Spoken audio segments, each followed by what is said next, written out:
As the years roll by, certain ammunition types become less prominent, eclipsed by newer designs or evolving preferences. However, the 357 Magnum persists as a robust force, resolutely refusing to relinquish its dominance. But how has this cartridge managed to thrive when the Magnum is often the most favored choice? What attributes does this particular round possess that maintains its appeal? This presentation will delve into the genesis of this fabled cartridge, charting its journey to becoming a top-tier option for personal protection, and illuminating the reasons it continues to draw in firearm enthusiasts who prioritize genuine, real-world effectiveness.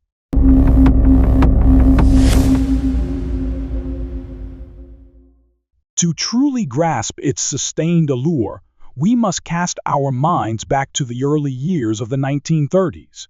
The economic climate was harsh, and law enforcement found itself needing a more substantial tool to contend with increasingly heavily armed offenders. Criminals had readily available access to potent weaponry and even rudimentary forms of personal protection. Simultaneously, police officers were frequently equipped with .38 specials, which periodically struggled to breach the metal structures of automobiles and the robust attire of their adversaries. Experts in firearms and innovative thinkers of that period were keenly aware of a critical deficiency in available firepower. Then came the 357 Magnum, a direct result of the focused efforts of ballistics forerunners such as Elmer Keith.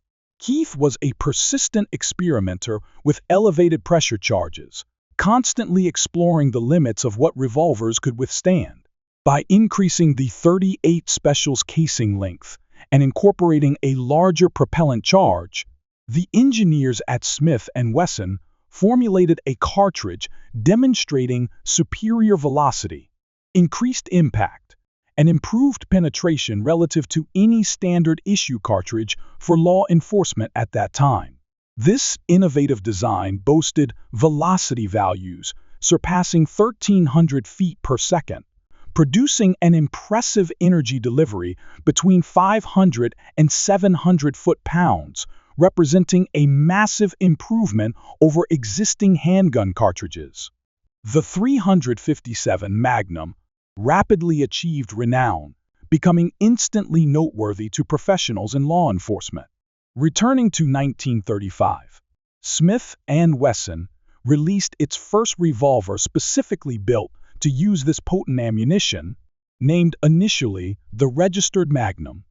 More than just a powerful weapon, it represented an example of superior craftsmanship, showcasing an unprecedented degree of fitting and finishing that approached the standards seen in full custom builds. Consequently, these revolvers rose in estimation among law enforcement professionals, particularly those working in rural zones or along major roadways where pursuing suspects in vehicles was probable. Officers required a sidearm capable of penetrating metal or, at a minimum, possessing adequate force to render critical components of an automobile inoperable. The 357 Magnum more than delivered in both areas. It did not take long before both the Federal Bureau of Investigation and various state-level agencies integrated the 357 Magnum into their standard issue. These early proponents noticed that in authentic self-defense scenarios, the cartridge performed admirably, far outstripping its contemporaries amongst revolver rounds. It functioned as a link combining the practicality of a handheld firearm with almost the strength usually associated with rifles, especially when compared against other revolvers. This ability altered the overall landscape significantly. Closer scrutiny of the 357 Magnum's ballistic figures quickly reveals what led to its early fame.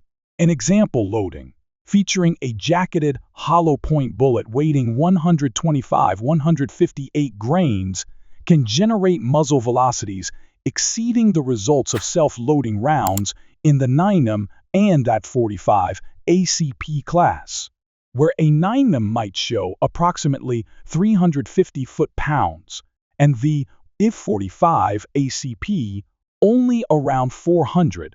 The 357 easily shows between 500 and 700.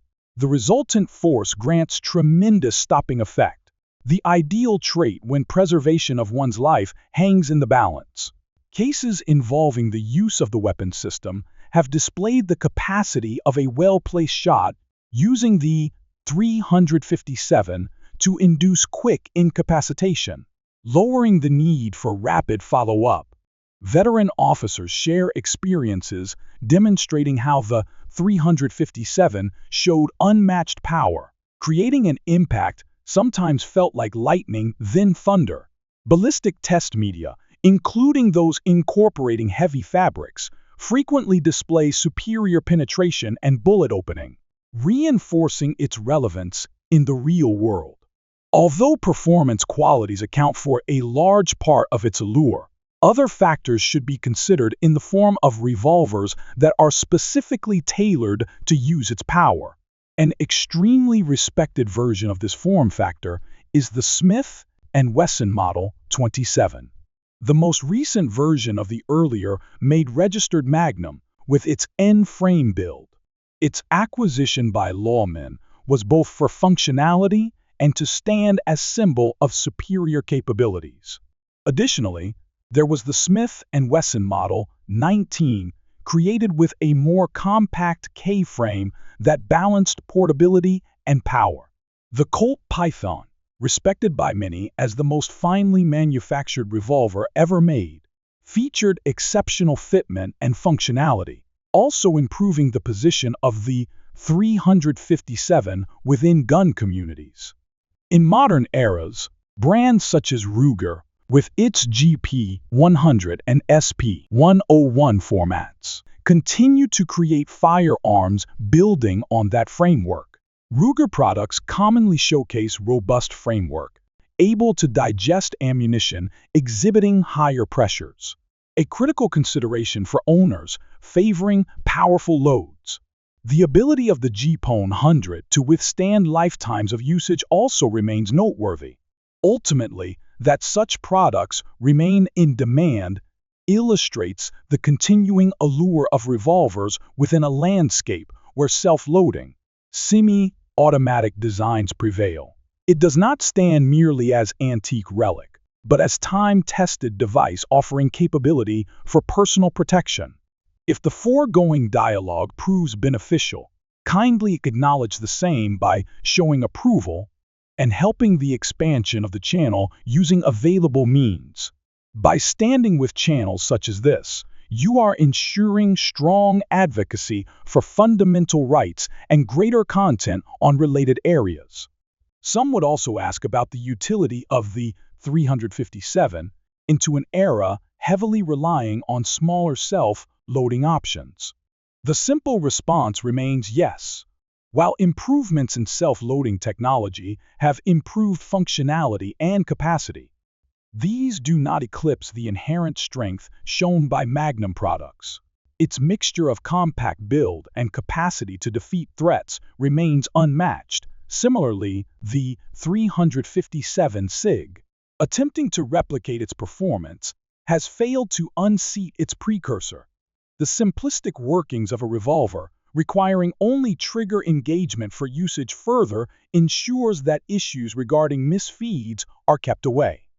Regarding options for carry, users must acknowledge that barrel length plays a major part in the overall balance. A longer 6-inch type allows more capacity for ballistic perfection and mitigation, while shorter barrels, on Ruger SP101 patterns, trade this to offer more concealment at cost to overall capability.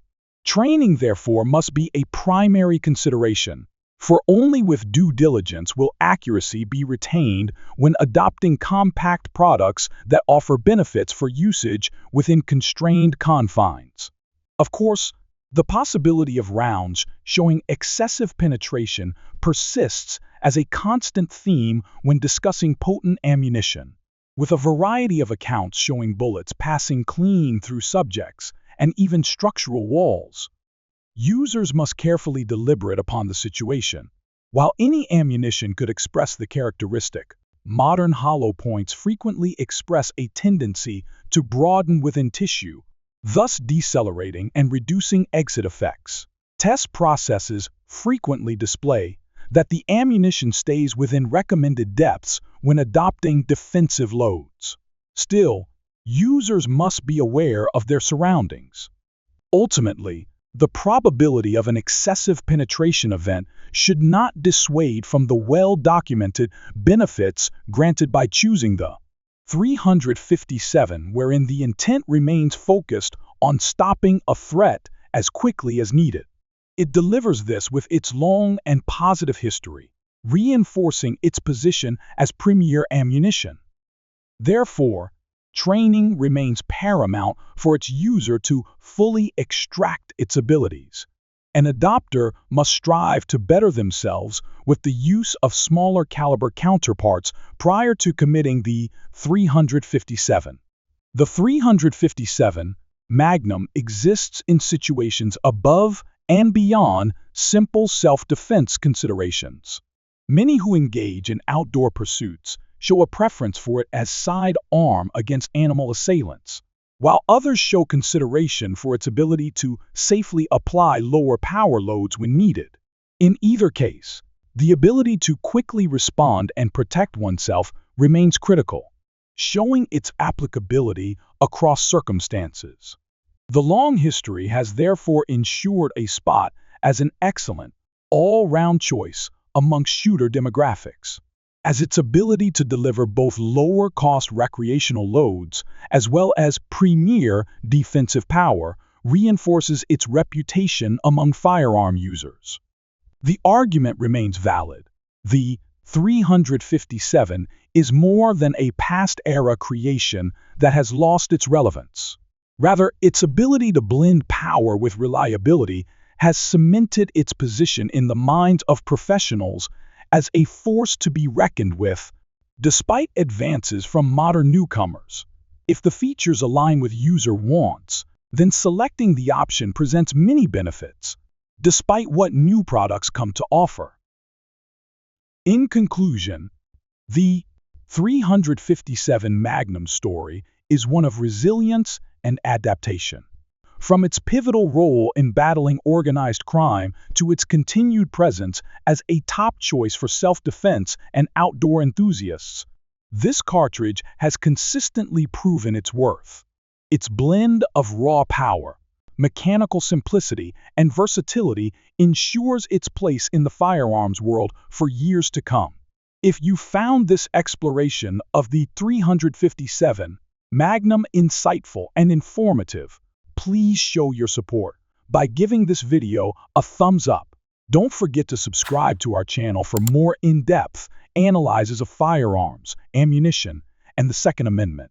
And hit that notification bell to stay updated on our latest uploads. Your engagement helps us continue to bring you valuable content and keep the conversation about responsible gun ownership thriving. Thanks for watching.